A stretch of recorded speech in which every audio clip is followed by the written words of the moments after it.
Anthropic என்ற agentic AI model நிறுவனத்தின் cloud கோவொர்க் மற்றும் லீகல் பிகின் போன்ற தளங்கள் ஐடி துறையில் பெரும் புயலையே ஏற்படுத்தியுள்ளது.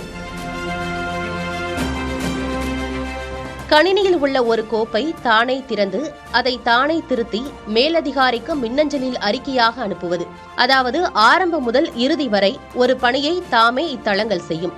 இதுபோன்ற பணிகளைத்தான் அமெரிக்கா போன்ற நாடுகளுக்கு இந்தியாவிலிருந்து செய்து தரப்பட்டு வருகிறது. ஐடி துறை பணிகளில் ஏஐயை இதுவரை ஒரு உதவியாளர் போல பயன்படுத்தி வந்த நிலையில் அதன் முழு வேலையையும் செய்ய பயன்படுத்தலாம் என்பது ஆந்த்ரோபிக் நிறுவனத்தின் புதிய வசதி மூலம் உறுதிப்படுத்தப்பட்டுள்ளது. 50 மணி நேரத்தில் முடிக்க வேண்டிய வேலை 5 நிமிடங்களில் முடியும் என்ற நிலை ஏற்பட்டுள்ளது. முழு பணியையும் சுயமாகவே செய்து முடிக்கக்கூடிய இந்த ஏஐ வசதி ஏஜென்டிக் மாடல் என அழைக்கப்படுகிறது. இதனால் ஐடி மற்றும் பிபிஓ துறை பணிகளின் எதிர்காலம் என்ன என்ற கேள்வி எழுந்து அத்துறை சார்ந்த பங்குகள் பெரும் சரிவை சந்தித்துள்ளன. இதனால் ஐடி, பிபிஓ துறைகளில் பணியாளர்கள் தேவை குறைவதோடு மீதமிருக்கும் பணிகளின் தன்மையும் மாறும் என்ற நிலை ஏற்பட்டுள்ளது.